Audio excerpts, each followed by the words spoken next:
The building of the ark, first thing it had to do, it had to be done according to the word of God. This is why, amen, we have to study to show ourselves approved. The building of the ark had to be done, first thing it had to be done by the word of God. We study to show ourselves approved. Watch this. The next point in building the ark, we have to build the ark, watch this, to carry all that God is blessing you with. Say loud. Yeah. We have to build the ark to carry all that God has blessed you with. Saints, I'm going to share something. Some of y'all are not building your ark big enough. You're putting God in a box, and you're putting God in the box of your mind. Yeah. God is too big for your box. Wow. The vision is too big for that box. Big for that box. The accomplishment is too big for that box. It's by design that it's too big for you, because if it wasn't too big for you, then you can do it without it. Right. So it has to be too big for you. Because you have to lean on Him. Lean on.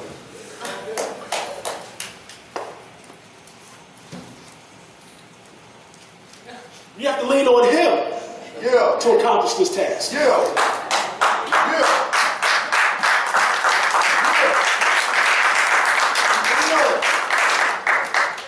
You got to lean on His word to accomplish this task. Because see, this thing was designed to be bigger than you. This thing was designed to be bigger than you because it's not only about you. Your God is involved in this. And He is undefeated. Your God is involved in this. And He's never lost a battle or a soul. Your God is involved in this. And He does not compromise with the enemy. Your God is in this. He's already kicked the enemy out of heaven. That's right. Come on. So you got to understand that the enemy is already kicked out of your vision. Don't let him Already lost.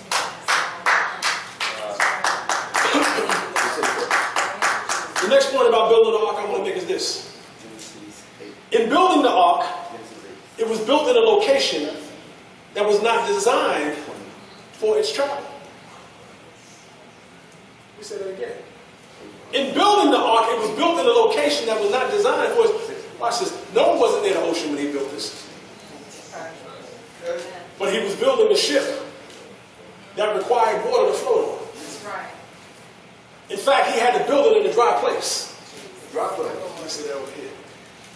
That God was calling you to build something in a place that you may not even understand. Why am I building this here? Why am I building this here? There's no water. There's no this is not a car. This is not a truck or a Jeep. This is an ark. It's a vessel. Let me say it over here. Watch this. This is a vessel. Yes. This is a vessel. Don't you know y'all are vessels of the word? Vessels of the word. Amen. You've been building something and you look at it like, why am I building this, God? Why am I being built in trouble? Why am I being built? It look like I'm being built out of place. It look like I'm being built in a place that's not designed for me. It look like I'm being built in a situation that I'm not designed to be here. Saints, you're right, you're not designed to be here because you're building something in a place that's designed to take you where God is going. Ooh! Yeah!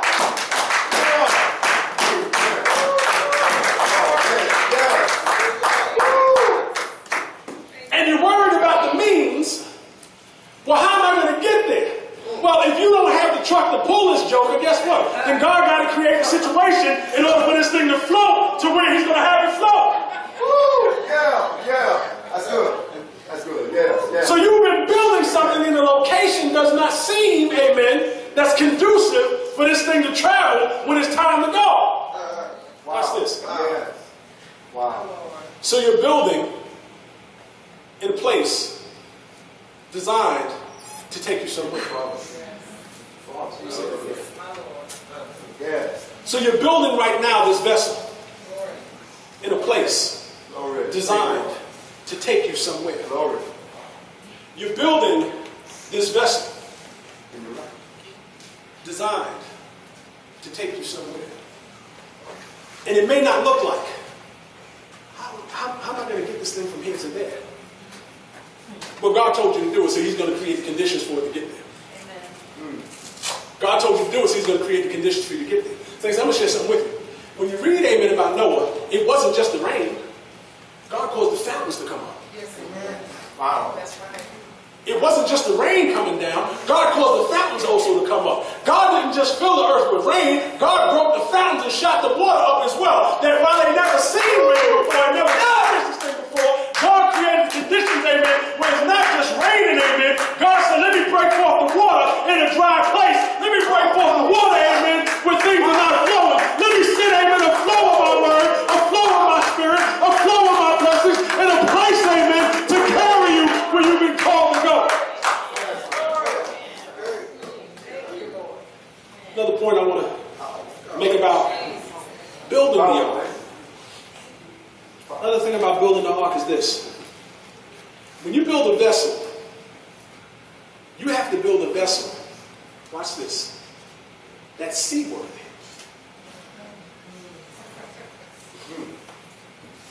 So God called Noah to build this vessel in order for it to be seaworthy. You can't afford to get in the middle of the ocean to find out whether this joke is floating.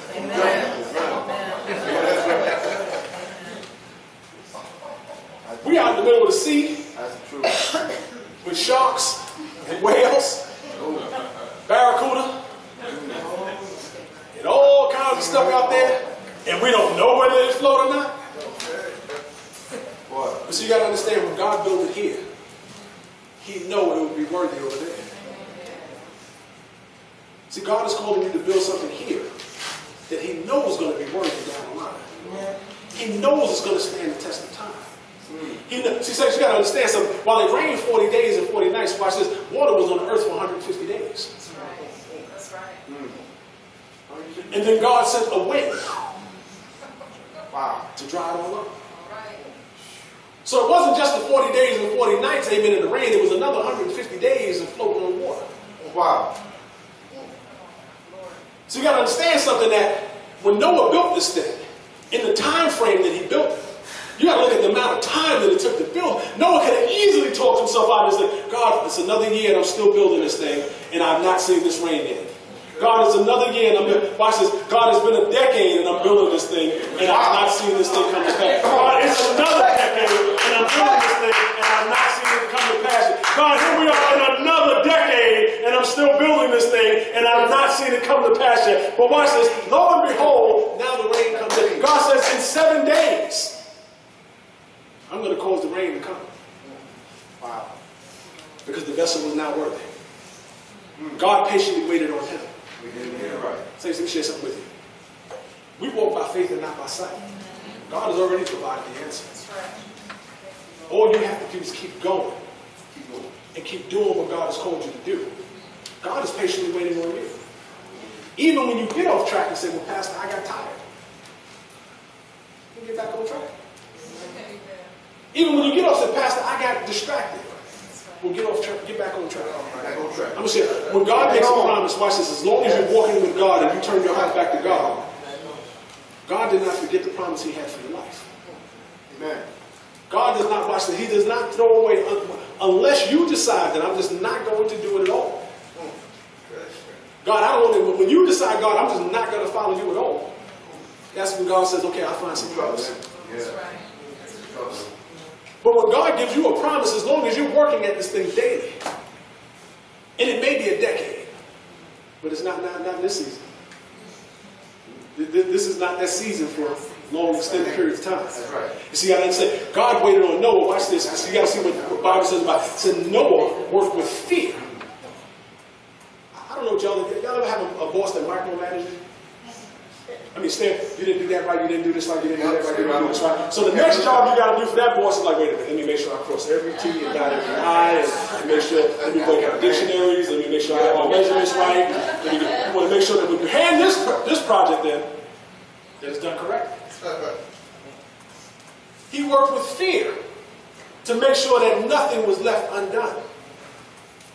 Meaning he had to become a perfectionist. Wouldn't it be a shame, and I want to point to my friend right now for a second, because he's a mechanic and he's a perfectionist at what he does. And I thank God for that. Why would I spend 3 hours building something that takes 20 minutes to break? There you go. God spent years on building this vessel to make it worthy. God has spent years building your vessels to make you worthy for this season.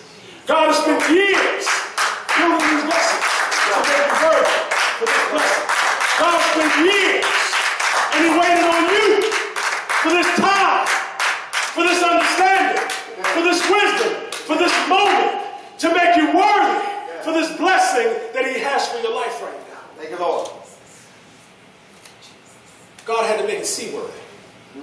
Pastor, what you talking about making it seaworthy? Well, I'm going to share something with you. Whenever you read about large bodies of water in the Bible, don't turn to me here, but you write it down. I'll share something with you. Whenever you deal with large bodies of water in the Bible, watch this. Revelation chapter 17, verse 14. If you can catch up with me, catch up. Revelation 17 and verse 14. Watch this. These shall make war with the Lamb, and the Lamb shall overcome them. For He is the Lord of lords and the King of kings, and they that are with Him are called and chosen and faithful. So you got to understand something. When you have a covenant with God, your covenant is Jesus Christ. Amen. Jesus. He is the Lord of lords, He is the King of kings, and you are chosen, and you are with Him. Watch this. And He saith unto me, the waters which thou sawest, where the horse sitteth, and the horse he's talking about is Babylon. What he's talking about is the enemy and the ways of this world. Watch this. Are people, multitude, nations, and tongues. See, part of being seaworthy is this. You're going to have to endure the naysaying and the doubters of other people. That's right. Naysaying. You're going to have to endure other people trying to assassinate your character for doing what God has called you to do. Hello. Wow. You're going to have to endure other people's tongue trying to cut down and stop what God is opening the doors for your life. Hello.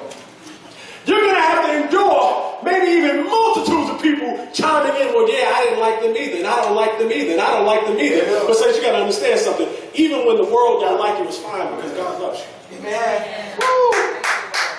In fact, He says this. You cannot be a friend of the world and be with God. Boom. So I'm not worried about, but I do know that God had to build a vessel to make it seaworthy, to deal with the people, the nations, the multitude, and the tongues. That I'm dealing with, amen, the people that say, well, I don't think that, well, God bless you.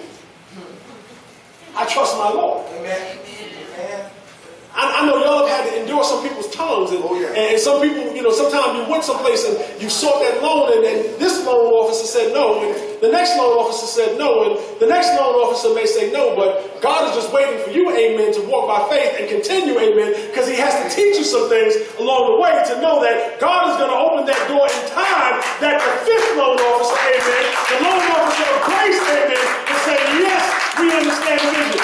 Yes, we've seen, amen. Yes, we understand what God is doing. Yes, amen. There's a need for who you are right now because you are that answer. Yes, amen. Because the ideas you have is the answer to the problem we're dealing with. Yes, right now, because what you bring is something that's not been brought before. Yes, amen. We will follow this vision.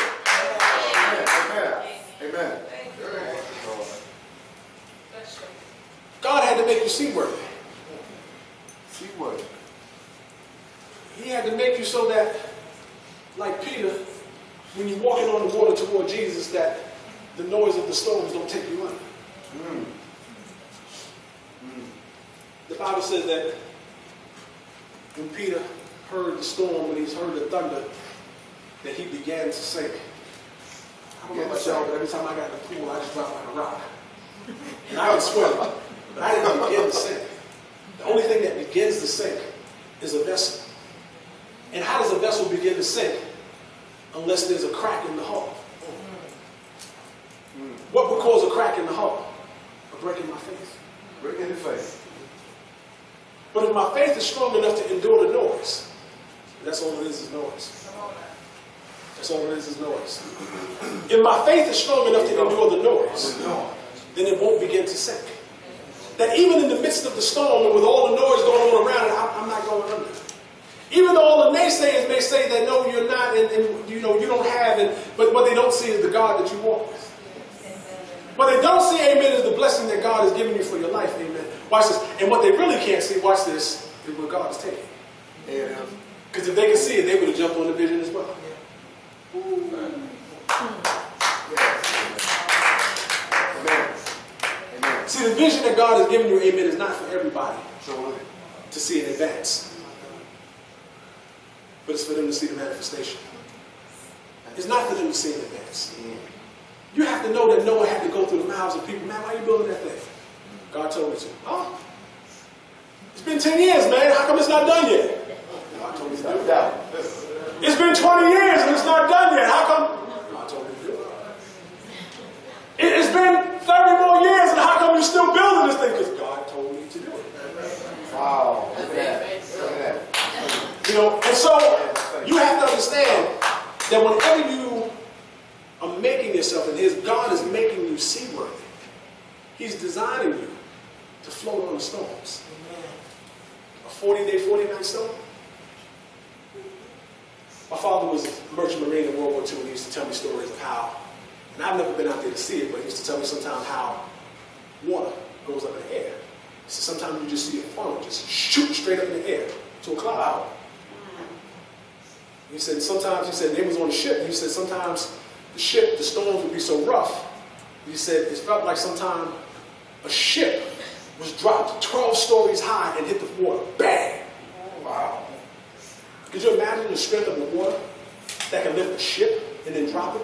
Wow. Man. Watch this, y'all. But you're seaworthy. Yeah. You're seaworthy. His ship never went under. He said ships in front of him went down and ships behind him went down. Wow. But his ship was covered. He said Japanese bombers would bomb the ships in front of him because they were taking provisions to the troops. They would bomb the ships behind him. He said even though his MOS was a cook, he had to man guns.